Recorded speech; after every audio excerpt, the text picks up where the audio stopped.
Meus irmãos, a paz do Senhor, você que trouxe Bíblia, abra ela, livro do Gênesis, Gênesis capítulo de número 41, Gênesis 41, não estranha não, é que ela é pentecostal e ela é da glória.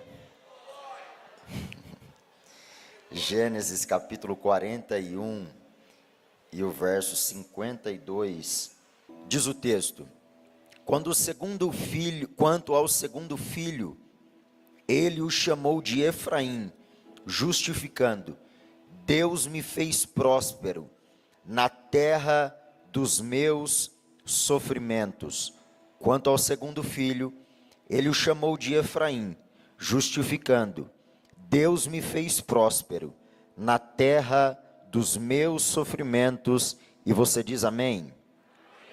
Pela manhã eu ministrei sobre não haverá distração, mas o texto que Deus coloca ao meu coração para esta noite é um tanto quanto diferente. Eu queria que você, se puder e quiser, olhasse para pelo menos alguém do seu lado e liberasse uma palavra subordinada ao tema que nós vamos meditar um tempo esta noite. Diga para alguém ao seu lado: você vai florescer. Diga forte, é profético para alguém: você vai florescer. Olhe para cá.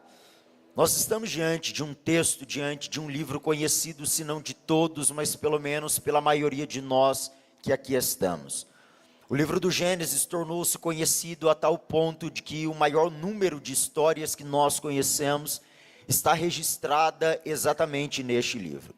Entre todos nós que aqui estamos, a maior quantidade de textos bíblicos que nós conhecemos, histórias conhecidas, a maioria destas histórias estão registradas exatamente neste livro. Histórias das quais, se nós pegássemos as nossas crianças e passássemos a elas a oportunidade e dissesse: conta a mim alguma história bíblica que você conhece, sem dúvida, as nossas crianças citariam histórias bíblicas que estão narradas neste livro. Por exemplo, é no livro do Gênesis que nós encontramos a criação de tudo, a criação do homem, a queda do homem, o pecado e após isso a queda, a arca de Noé, a chamada de Deus a Abraão.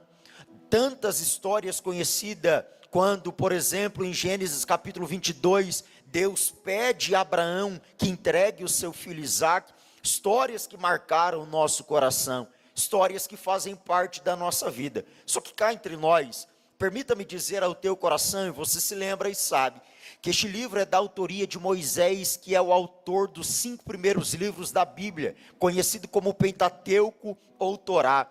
Moisés escreve esses 5 primeiros livros, Gênesis, Êxodo, Levítico, Números, Deuteronômio, com o propósito de provar e mostrar o início de todas as coisas e algumas coisas que foram instituídas também, dentre as quais mandamentos que o próprio Deus entregou ao próprio Moisés. Só que é extraordinário nós olharmos e percebermos, e permita-me a simplicidade para dizer que parece-me, todas as vezes que eu olho para o livro do Gênesis, que Deus ama processos, que Deus tem prazer em processos, que Deus está presente em processos. Por que eu digo isso? Se nós olharmos para o livro do Gênesis, você perceberá que das histórias que nós conhecemos, a maioria delas, não há dúvida, de que Deus tem poder suficiente para liberar uma palavra e não necessitar de um processo para fazer algo. Mas Deus poderia liberar uma palavra, anular processos e trazer à existência aquilo que Ele desejava.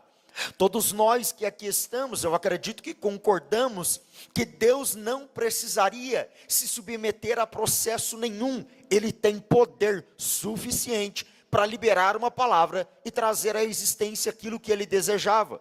Só que você perceberá que desde a criação de tudo, desde o início de tudo, parece-me, e eu te provo e explico porquê, que Deus ama processos. A prova disto, ou que me dá subsídio para dizer isto, é que você perceberá que Deus decide criar tudo que há em 6 dias. Só que, irmão, cá entre nós, Deus poderia, num único dia, em uma única palavra, em uma única ação, liberar uma palavra, trazer à existência tudo o que há e não necessitaria de 6 dias.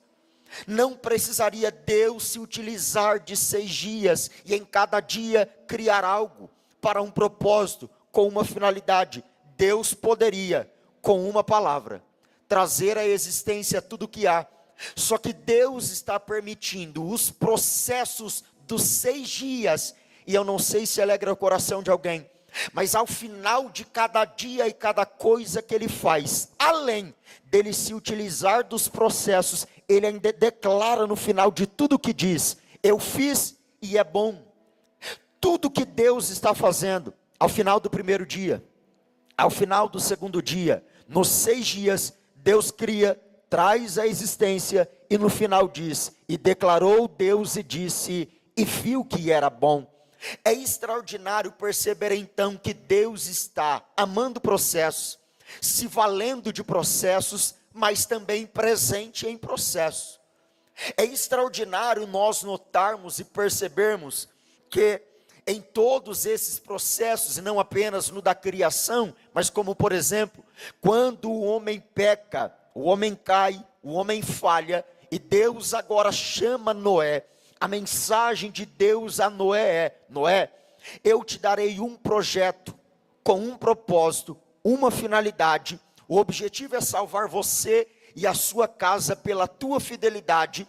Só que Deus poderia não só entregar a Noé as medidas, mas já liberar uma palavra e trazer à existência aquilo que ele queria. Deus poderia se utilizar ou ele mesmo da criação da arca, ou fazer de outra forma, para guardar Noé e a sua casa.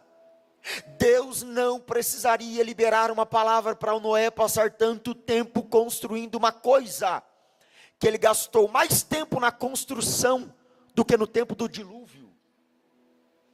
Deus poderia ser mais simples, mais rápido, mais direto e mais objetivo, e fazer aquilo de maneira imediata. Só que o que Deus estava provando a Noé e também a todos nós que aqui estamos é: existem coisas que eu posso fazer, liberar uma palavra e trazer à existência, mas existem outras coisas que eu farei você se submeter a um processo. Deixa eu dizer algo ao teu coração: existem coisas que você vivenciará sem precisar passar pela fila da espera. Mas existem outras coisas que você precisará ser levado e submetido ao tempo da espera. O que Deus está provando a Noé e também ao meu coração e ao teu coração é: eu poderia acelerar esse processo, neutralizar essa crise, acelerar alguns processos e fazer você viver de uma hora para outra o que você deseja, o que você almeja, o que você ora, o que você pede, o que você busca, o que você chora, o que você entrega, o que você deseja a resposta.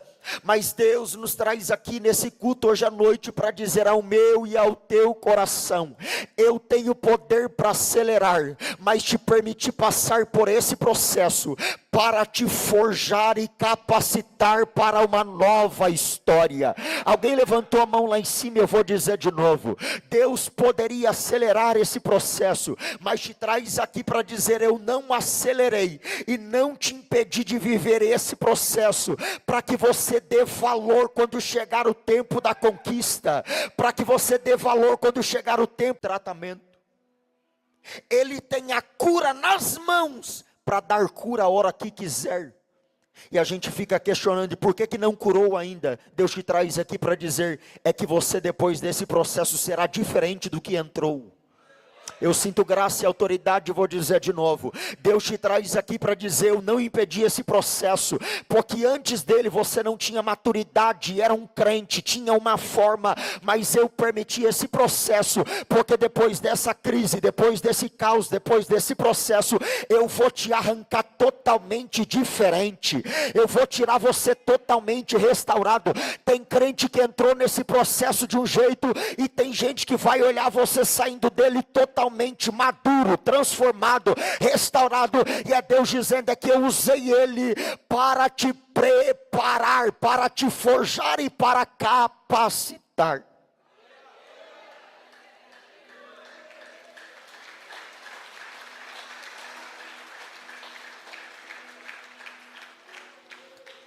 Então olhe para cá. Se Deus poderia fazer tudo liberando uma palavra, trazendo a existência, existem homens aqui também que desejavam que ele fizesse o mesmo. Irmão, cá entre nós, olhe para cá, grave isto. Isaac começa a orar, porque é uma esterilidade em sua esposa Rebeca. Só que quando ele começa a orar, ele tem 40 anos. Quando ela gera, ele tem 60. São 20 anos orando. Eu te pergunto, Deus poderia abrir a madre de uma hora para outra, sim ou não? Deus poderia fazer uma coisa de uma hora para outra, sim ou não? Claro que poderia, irmão. E por que Deus permite Isaac orar 20 anos? É que eu acho extraordinário. Porque a oração não só prepara o que você deseja e busca, mas a oração tem a capacidade de te preparar para aquilo que você busca. Isaac talvez não teria a mesma maturidade há 20 anos atrás. Isaac talvez não teria os mesmos propósitos, projetos e processos, desejos há 20 anos atrás. É por isso que o que Deus está dizendo a Isaac é: eu permito 20 anos, porque eu não só preparo o que você deseja, mas preparo você também para o cumprimento daquilo que você está buscando. É incrível, porque não só esse, mas tantos outros processos, mas eu preciso chegar no texto que lemos. O capítulo 37 nos mostrará uma das histórias mais conhecidas, é a história de Jacó e os seus filhos. Na verdade, o capítulo 37 em específico começará a contar a história de José, filho de Jacó. Esse José, diz a Bíblia, diz o texto sagrado, que tinha 17 anos. E os pentecostais enchem o pulmão para dar glória. Tinha 17 anos, cuidava do rebanho, cuidava de algumas ovelhas. De repente, o texto diz que o seu pai amava mais a ele do que os seus irmãos. O texto bíblico vai nos provar e dizer que o fato de José amar mais a Jacó, amar mais a José do que a seus irmãos, faz com que os seus irmãos começam a nutrir ódio no coração, desejo pela morte e ausência de José. Só que, irmão, cá entre nós, grave isto: qual é o erro de José em ser amado pelo pai?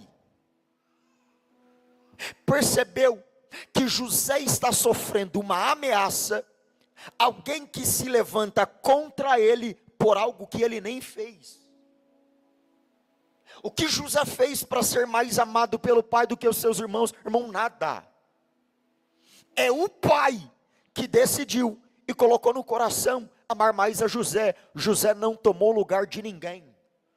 José não passou na frente de ninguém.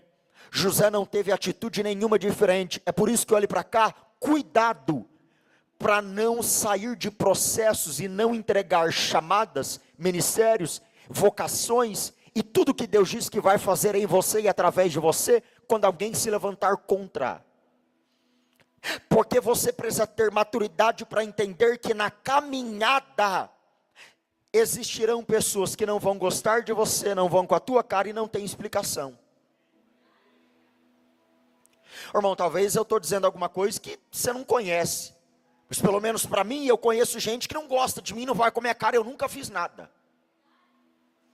Tem gente que diz que não vai com a minha cara e nunca tomou um café, uma coca, uma água comigo. Porque você precisa entender que ser chamado por Deus e amado pelo Pai vai gerar ódio em alguém. Você tem duas atitudes e pode tomar uma delas: ou se entregar aquilo que estão dizendo e tentando contra você e apagar e anular a sua história, ou continuar dizendo: eu permanecerei sendo o mesmo José, eu permanecerei cumprindo o meu propósito, eu seguirei fazendo aquilo que Deus me chamou para fazer. Levante uma das mãos para os céus. Deus te traz aqui essa noite para dizer: você não vai parar no meio do caminho, você não vai perder a sua essência, você não vai corromper o seu coração, você não vai mudar o seu caráter, você não vai se entregar a uma afronta, você não deixará ser levado por um ataque, você não será submetido a pessoas que nutriram um ódio, um desejo contrário a você, por aquilo que você nem fez. É só continuar fazendo aquilo que Deus te chamou para fazer. Fica em paz, Deus continuará cuidando de quem não vai acreditar, de quem não vai investir, de quem não vai aceitar, mas continue fazendo aquilo que Deus te chamou para fazer.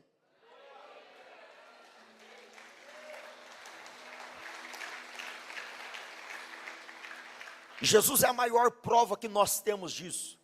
Mateus capítulo 13, o versículo 55 conta a história dos irmãos de Jesus. João capítulo 7, o versículo 5, Judas e Tiago, que são irmãos de Jesus, não acreditam nele e desejam a sua morte, quando ele está passando em uma cidade, e eles dizem: sobe. Só que Jesus sabe que o tempo é de festa. Se ele sobe, os religiosos e o povo que quer levantar-se e posicionar contra ele, alcançaria-o e mataria a vida dele. É por isso que agora Jesus não vai a esse ambiente. Só que você precisa entender, se até Jesus, e é por isso que José, no Antigo Testamento, é o que mais tipifica Cristo, odiado pelos irmãos, vendido pelos irmãos. Só que Jesus também está tendo a mesma atitude de José. Os meus irmãos não acreditam. A quem odeia, a quem deseja a minha morte, a quem queria que eu não estivesse aqui, e vai fazer o quê? Continuar o mesmo. Não perca a sua essência. Não pare no meio do caminho para tentar dar explicação para tudo que alguém se levanta contra. Você vai passar a vida inteira tentando se explicar. Só que agora vai piorar a história, porque o início eles nutrem um ódio, mas só está no coração. Porém agora eles vão tomar uma atitude mediante ao sonho de José. Irmão, e cá entre nós, olhe para cá e grave isso. A primeira atitude que os irmãos de José vão odiá-lo é porque o pai ama ele. Ele não tem culpa disso. Segunda razão, os irmãos vão odiá-lo ainda mais porque ele tem dois sonhos. No primeiro é sobre os irmãos, no segundo é sobre os irmãos e os pais. E agora os irmãos vão nutrir ódio ainda mais. Na primeira, ele não é culpado. Na segunda, ele não é culpado. Ninguém escolhe o que sonha. Mas também é você que decide acreditar no sonho ou dar ouvido a tudo que os outros dizem. É por isso que agora esse José é extraordinário naquilo que ele viverá. Porque os seus irmãos odeiam ele, nutrem ódio sobre ele. Só que de repente, eles tomarão uma atitude. Você se lembra que ele recebe uma túnica pelo pai. E agora, esse José será submetido a um processo em que os seus irmãos, já que ele vem chegando, eles pegam José. Uma reunião está acontecendo antes da chegada dele, porque é assim mesmo, todo invejoso e traidor sempre faz reunião na tua ausência. Eu sei que vai ser difícil dar glória, mas eu vou dizer de novo. Todo invejoso e quem não é capaz de falar na sua frente faz reunião na sua ausência. Mas é por isso que José não está presente na reunião que tramam a sua morte. Mas grave esta informação, porque a primeira reunião, o propósito é a morte de José. Mas daqui a pouco vai ter outra reunião e nós voltamos nela daqui a pouco. Só que é extraordinário, porque o propósito é: vamos matar José. Vamos pegar então, já que alguém se levanta e diz, nós não podemos fazer isso, não vamos matar. Então alguém tem uma atitude que é tão maligna quanto a primeira. Vamos pegar um animal, a gente mata o animal, pega o sangue do animal, coloca sobre a túnica de José e leva para o nosso pai. E diz para o nosso pai, ele morreu. Um animal o atacou e ele morreu. O propósito deles é falar de morte para alguém que está vivo. Irmão, cá entre nós, quantas pessoas já não estão enterrando histórias de outros que nem morreram? Quantas pessoas já não disseram sobre uma morte, sepultamento e enterraram histórias que nem acabaram? Cuidado para você não estar assentado a essa mesa que mata a gente e enterra histórias de pessoas que ainda estão vivas. Só que é extraordinário, porque agora eles tramam a morte de José, se levantam contra José, falam sobre uma falsa morte, só que na falsa morte dele, eles o vendem, pegam José e trocam por moedas de prata. José é levado, chega em um ambiente, e agora, de tantas coisas que José passa, de repente, José está na casa de Potifar. Só que eu acho extraordinário, porque no capítulo 37, capítulo 38, José está com o amor do pai, sonhos que Deus deu, palavras que Deus falou, e agora quando ele chega na casa de Potifar, parece-me que ele está totalmente distante daquilo que ele está desejando viver. Cuidado para não olhar para a sua rota de agora, e achar que ela está fora da direção de Deus. Porque Deus é extraordinário em nos colocar em ambientes que parece que a gente está fora do propósito. Deus é extraordinário em nos colocar em ambientes que a gente olha e diz, não estou entendendo nada, compreendendo nada, nem sei onde estou. E Deus olha do céu para dizer, continua na minha rota, continuo direcionando, continuo dando direção a tudo. Se alguém na terra está olhando e dizendo, José saiu da rota do cumprimento de promessa, no céu, Deus está declarando, continua na minha rota. Irmão, pelo amor de Deus, só se você puder e quiser, se for atrapalhar o seu culto, não faça, mas só para acordar esse crente do lado e liberar uma palavra profética a ele, segura na mão de alguém do seu lado, se você puder e quiser, aperta a mão dele ou dela para ele ou ela acordar e dar um grito de glória a Deus, mas também receber essa palavra, diga para ele ou para ela, você continua na rota de Deus, você continua na rota de Deus, diga mais forte, você continua na rota de Deus.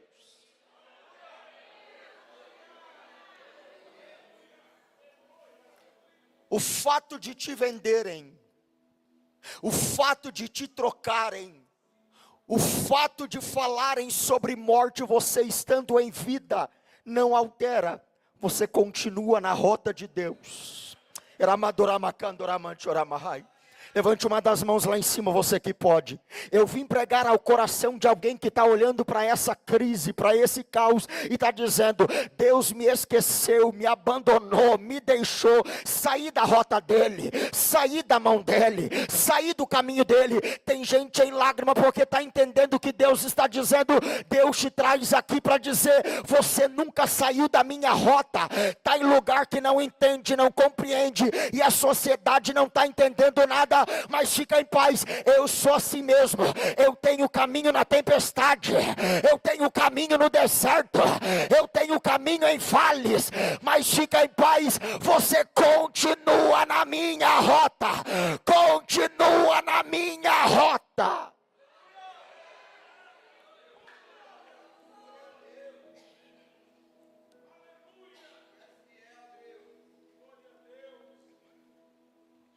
Esse José agora está na casa de Potifar. Só que, irmão, você se lembra e sabe que agora na casa de Potifar há um tempo de bênção sobre José. Só que ele também sofrerá uma consequência do que não fez. A bênção é que ele recebe privilégio e lidera na casa de Potifar, ao ponto de que o texto bíblico diz que tudo que José faz na casa de Potifar, o Senhor era com ele, o abençoava e multiplicava. Só que agora esse José tem diante dele um convite. A mulher de Potifar lhe faz uma proposta totalmente maligna para alterar sua rota e matar o cumprimento daquilo que ele deseja e está esperando. Só que já que ele não aceita, e pelo amor de Deus, olhe para cá, porque com muito temor e tremor, eu quero liberar uma palavra ao teu coração. A mulher de Potifar está tendo a atitude de olhar para José e dizer: se ele não se assentou à minha mesa, não aceitou a minha proposta e não seguiu o que eu disse, eu vou fazer o seguinte: vou falar o que ele não fez para prejudicar o que ele nunca entrou, para manchá-lo, para denegrir a história dele, para ferir toda a história que ele construiu. Mas há um Espírito de Deus sobre nós esta noite, porque eu vim pregar esta noite para alguns Josés, que Deus está levantando esta noite dizendo: fica em paz, porque se do lado de fora o inimigo se levantou para manchar a tua história, se do lado de fora o diabo se levantou para apagar toda a história que você construiu até aqui, se do lado de fora o propósito maligno é destruir toda a sua história de dor, de lágrimas, processos que construiu até aqui, com uma falsa calúnia, com palavras de coisas que você não fez, ambientes que você não estava, contratos que você não assinou, amizades que você não teve, relacionamentos que você não estava, lugares que você não pisou o pé. Fica em paz, porque ela pode até se levantar, mas ela não está apagando a tua história, ela só está te colocando na minha mão, ela só está te levando para o meu propósito. Levanta a mão lá em cima. Eu vim pregar ao coração de alguém esta noite, dizer: se o diabo estava preparando uma calúnia para manchar o teu ministério, para manchar a história da tua casa, para manchar a tua chamada, para manchar a história da tua família, fica em paz, porque Deus te traz aqui para dizer: não haverá mancha, não haverá nada que vai apagar a tua história. Eu estou desarmando toda a arma do diabo, eu estou entrando em guerras esta noite. Não vai apagar, não vai manchar, só vai te levar ao meu propósito. Bata na mão de pelo menos 2 ou 3 pessoas e diga: só está te levando ao propósito de Deus, só está te levando ao propósito de Deus.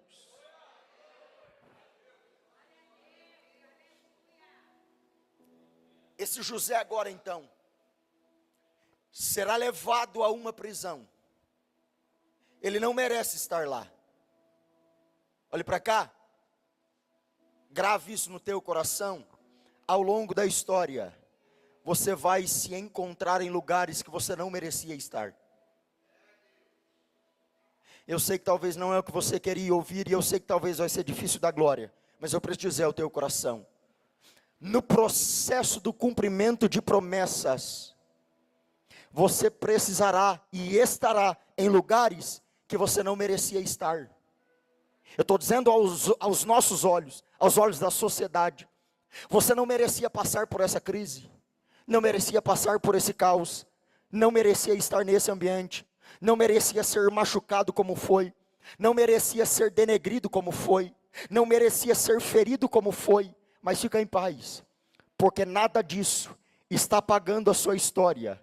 Só está te levando, oh, irmão, eu sinto graça e tem lágrimas sendo derramadas. Deus está entre nós.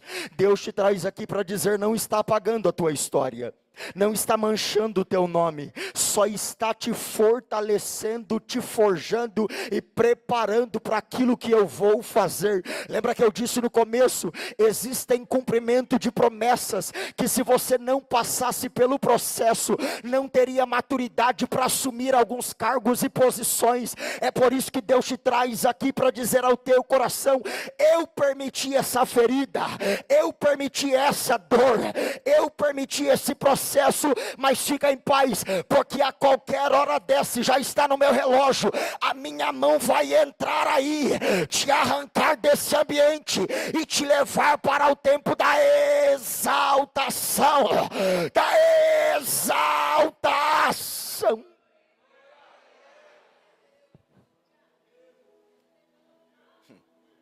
Ele está em uma, que tudo que Deus disse, que todo sonho que ele teve, que toda a promessa que ele carrega, acabou. Porque ele está agora em uma prisão. Só que crente é terrível, né, irmão? Porque na casa de Potifar, Deus o abençoava e tudo que ele fazia multiplicava. Ele está na prisão, e está no texto para não dizer que é heresia. E o Senhor o abençoava. Já percebeu que crente é tão abençoado, que não adianta. Podem colocar você no pior cargo daquela empresa. Vão ter que voltar lá e dizer o que aconteceu. Que todas as estatísticas passadas eram de destruição, caos e demissão. Foi só colocar você, o cargo aumentou, a empresa avançou. É Deus dizendo, que é assim mesmo, eu tenho os meus, e aonde eu os coloco, eu também os abençoo.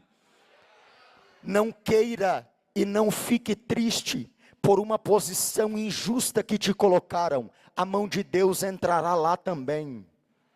Esse José está em uma prisão, esse José está em um ambiente, e agora, chega um copeiro, chega um padeiro, os dois sonham, ele interpreta o sonho dos dois. Para um, ele diz que ele voltaria e seria restituído à casa de Faraó, e de fato foi, este é o copeiro. O outro, ele libera uma palavra dizendo, você será empalado, você morrerá, e de fato aconteceu. Só que eu acho extraordinário, porque está no texto. Irmão, pelo amor de Deus, eu caminhei até aqui, porque eu acredito que você vai dar glória com isso. De repente, José, quando está diante do copeiro, ele deixa uma mensagem.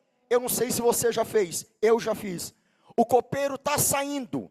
A história do copeiro será boa. A do José, de traumas, de dores. O que é que ele faz? O que eu já fiz. Lembra de mim.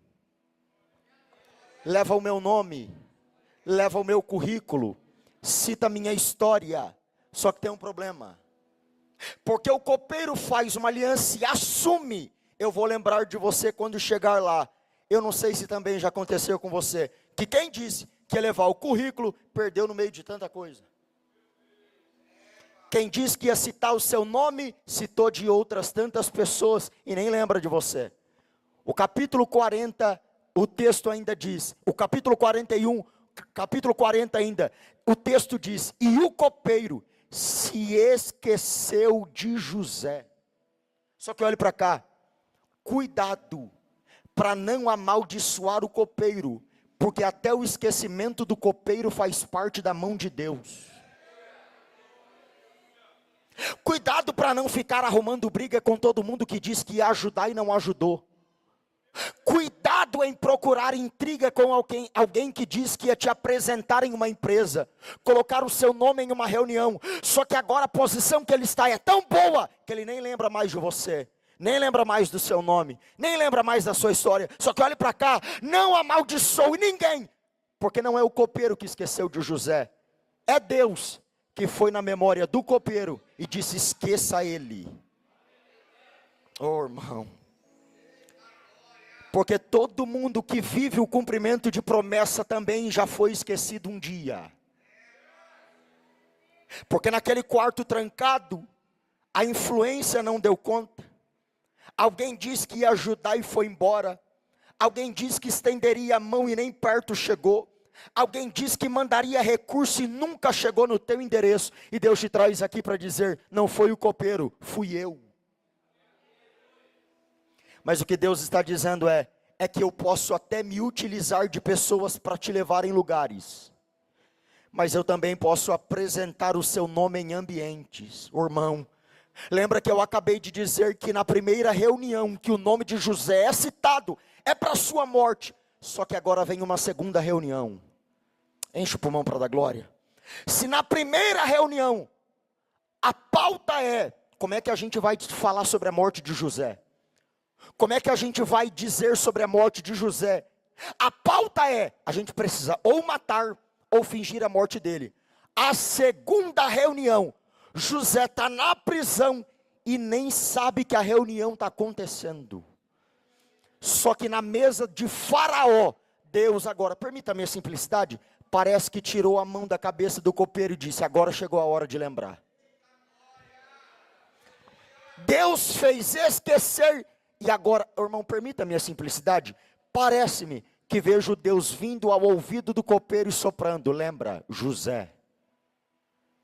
Agora está acontecendo uma reunião. José não está presente, não sabe da reunião, mas tem uma mesa que o nome de José está sendo citado. Eu caminhei até aqui para dizer e profetizar ao teu coração: Deus começará a colocar o seu nome em mesas que você nem sabe que está acontecendo. Deus começará a apresentar a sua história em reuniões que você nem sabe que está acontecendo. Se prepare, levante uma das mãos para os céus. Deus te traz aqui para dizer: eu estou apresentando o seu nome em reuniões, eu estou apresentando o seu nome em lugares, eu estou levando a sua história em ambientes que você nem sabe que está acontecendo, nem chegou ao teu conhecimento que está tendo reunião. Mas fica em paz, porque se a primeira reunião o propósito era a morte, a segunda reunião é porque chegou o tempo de crescimento, porque chegou o tempo do cumprimento. Segura as duas mãos lá em cima.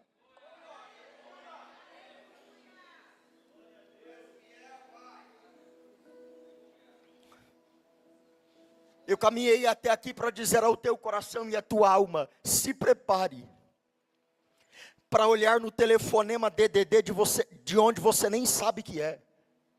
Se prepare para olhar no e-mail e ver uma mensagem que você esperava há 2 anos atrás, há 5 anos atrás, há 10 anos atrás, já até descartou a possibilidade de dar certo aquilo.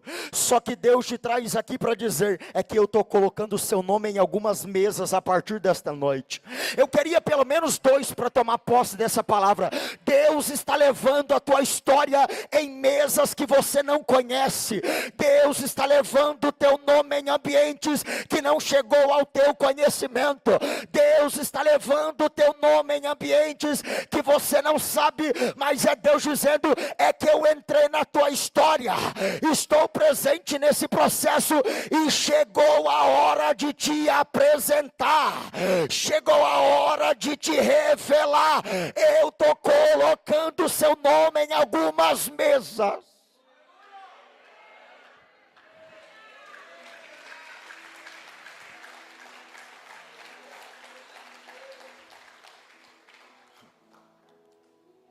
Faraó sonha, chama magos, sábios, diz a eles os sonhos. Só que aqueles que tinham capacidades e foram preparados para aquilo, não souberam dar a interpretação. Só se tiver crente pentecostal aqui, prepara o pulmão para dar glória. Porque os capacitados não têm resposta para o que Faraó precisa. De repente, vem um crente da plenitude, irmão, que talvez não foi preparado como os demais foram, mas vem José dizendo: fica em paz. Só que agora Faraó quer colocar aquilo que Deus está fazendo sobre o ombro de José. Só que José, irmão, é crente pentecostal da plenitude, e ele sabe: nada do que Deus faz, a glória é para mim. É por isso que José declara: ó Faraó, grande coisa e extraordinária coisa de fato é o que Deus faz, mas não fui eu que fiz, não sou eu que sou capaz de revelar. Tudo que Deus está fazendo é por Ele, é para Ele, é para a glória dEle. Levanta a mão lá em cima. Deus te colocará em mesas que você não deveria estar, mas Ele não te colocará lá para promover o seu nome. Seja crente naquela mesa para declarar: é o nome de Deus, é para a glória de Deus, é para o louvor de Deus. Alguém ficou em pé lá atrás? Levanta a mão lá em cima. Deus te traz aqui para dizer: aprenda a glorificar o meu nome nos lugares que eu te colocar. Aprenda a glorificar o meu nome. Felipe, naquela mesa todo mundo é ateu. Irmão, deixa ateu e à toa para lá. Diga que só quem faz é Deus. Felipe, naquela mesa ninguém acredita e sabe ou crê que Deus faz alguma coisa. Não tem problema. Entra naquela reunião, pisa o pé naquela empresa dizendo: quem fez foi Ele, quem moveu foi Ele, foi a mão dEle.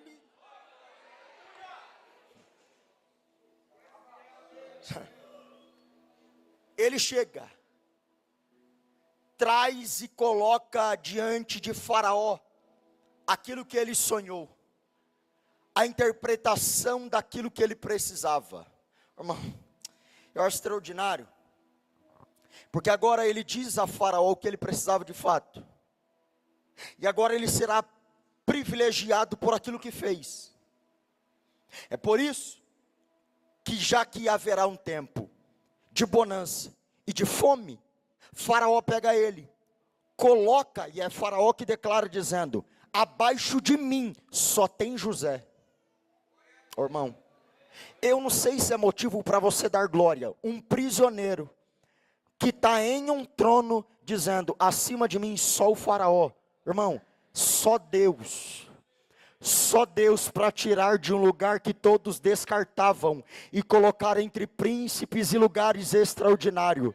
Eu vim pregar ao teu coração: se prepare para essa transição, de estar em lugares que ninguém acreditava e todo mundo descartava, e de repente alguém olhar e dizer: o que aconteceu? Olha onde ele está, olha onde ela está. Não será por nós, mas porque a mão de Deus é poderosa para nos transicionar do tempo do deserto para o tempo da honra, para o tempo da expansão. Ele agora está lá, se constitui lá, é abençoado, casa-se, gera filhos, e quando chega no texto que lemos, ele pega o seu segundo filho e coloca o nome de Efraim. O significado de Efraim é frutífero. Oh, irmão,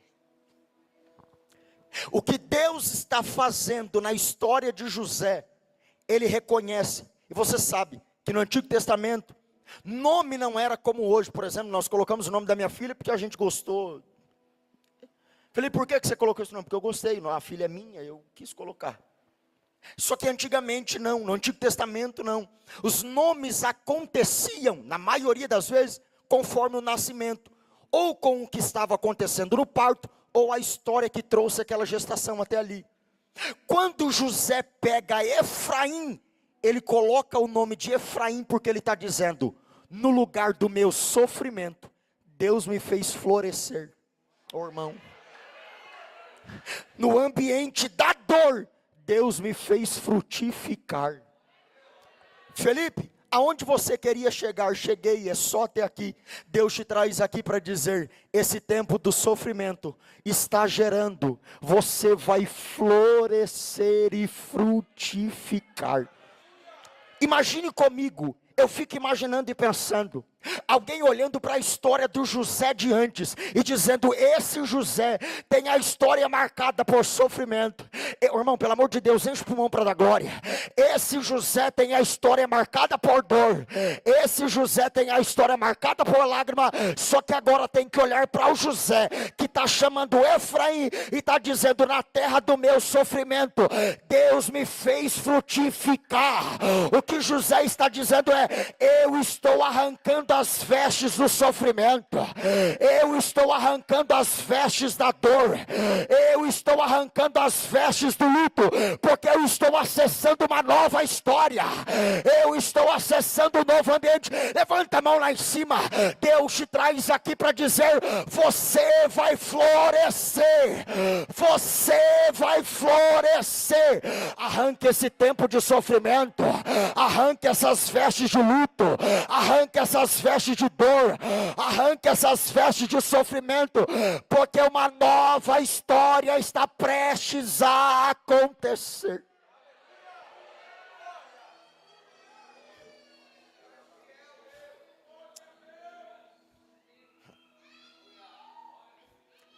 José tem a capacidade, aleluia, José tem a capacidade de olhar para uma terra de sofrimento e dizer: eu passei por ela.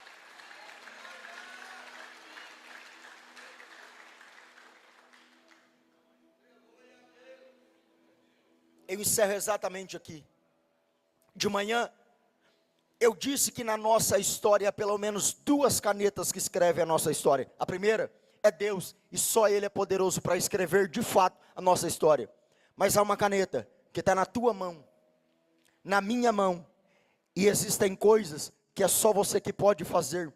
Cuidado, para não olhar para esse sofrimento e declarar que essa é a sua história. Cuidado, para não amaldiçoar a tua casa. Eu já vi pais e mães que olharam para filhos que estavam fora da igreja, amaldiçoaram, e eu conheço até hoje, e esses filhos não voltaram para a igreja até hoje. Cuidado para que o teu sofrimento de agora não faça você amaldiçoar toda a tua história.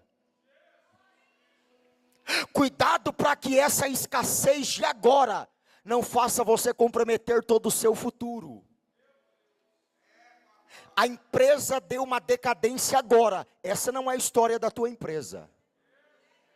O teu casamento está em crise agora, mas ele não será maldito, ele será uma bênção e restaurado para a glória de Deus. Os teus filhos não estão aqui hoje, mas eles não são malditos, são pregadores, homens e mulheres de Deus, que Deus permitiu estar lá, mas daqui a pouco Ele está trazendo para cá. Não olhe para a tua história e declare que ela será marcada pelo sofrimento. Você só está passando pela terra do sofrimento. Esse sofrimento é só um processo da sua vida e da sua história. Essa dor é só um tempo de angústia que chegou. Ela não vai decretar a tua história daqui para frente. José foi vendido, dado como morto, esquecido pelos irmãos, trocado, negado, vendido, caluniado, colocado em uma prisão, esquecido por alguém.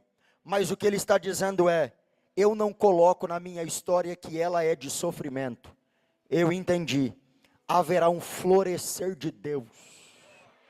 O grupo de louvor, se puder subir, nós vamos orar. Eu vim declarar ao coração de alguém esta noite: você não vai morrer nessa terra de sofrimento. O teu casamento não vai acabar nessa terra de dor. Os teus filhos não vão morrer nesse tempo de escassez. A tua empresa não vai finalizar nesse tempo de angústia. A tua história não vai se encerrar nesse tempo de dor. É só um processo. É só um tempo de dor. É só um tempo difícil. Mas esse sofrimento não pode escrever a tua história. Passe pelo tempo da dor, mas não more nessa dor. Passe pelo tempo do sofrimento, mas não faça morada, estadia, não arme tendas no sofrimento, é só de passagem. Daqui a pouco encerra, daqui a pouco a mão dele te busca lá, te coloca em mesas que você há tanto tempo esperava, que é Deus dizendo: já que você não amaldiçoou a tua história, e não disse que a tua história seria de sofrimento, eu estou começando. Eu sinto graça para liberar uma palavra só para quem veio receber palavra profética ao teu coração. Eu vim aqui para dizer ao coração de alguém uma palavra de Deus: eis que estou fazendo uma coisa nova. Eis que estou fazendo uma coisa nova. Se prepare para uma nova história. Se prepare para o tempo de florescer. Se prepare para o tempo de frutificar. Com a permissão do pastor, da liderança, se coloque em pé.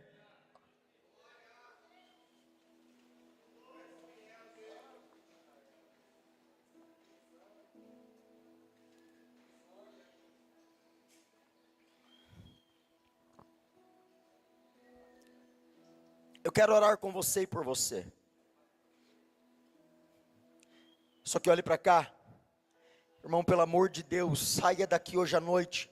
Bata o pé dentro daquela casa.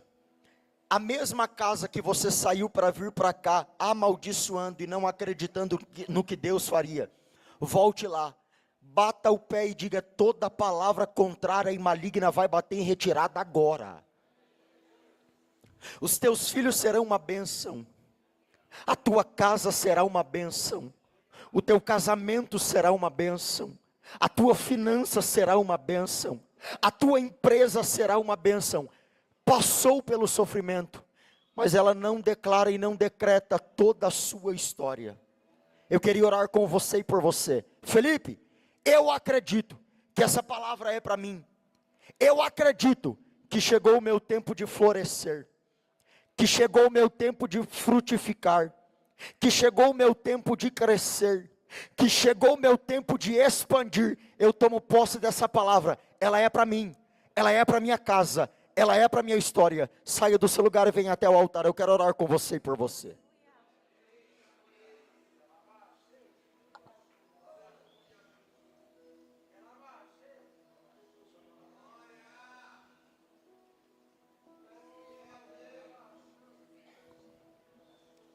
Isso. Vem em lágrimas mesmo, porque o tempo de florescer chegou. Vem em lágrimas mesmo, porque o tempo de frutificar chegou. Isso, tem mais gente vindo, eu te espero.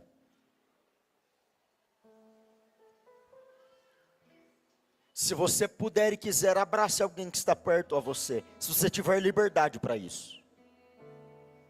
Se você quiser e puder, nós vamos orar, mas eles vão adorar. E eu caminhei até aqui com muito temor e tremor, mas com a autoridade do céu, só para dizer isso ao teu coração: você vai florescer, você vai frutificar. Essa terra de sofrimento não vai decretar toda a sua história. Eu estou pregando para empreendedores, para donos de empresas, que alguém olhou e disse: vai ficar só em você essa empresa. Se prepare, porque a tua empresa vai começar a gerar trabalhos. A sua empresa vai começar a gerar na economia. A tua empresa vai começar a gerar trabalhos, porque Deus está dizendo: chegou a hora de florescer. Chegou a hora de frutificar.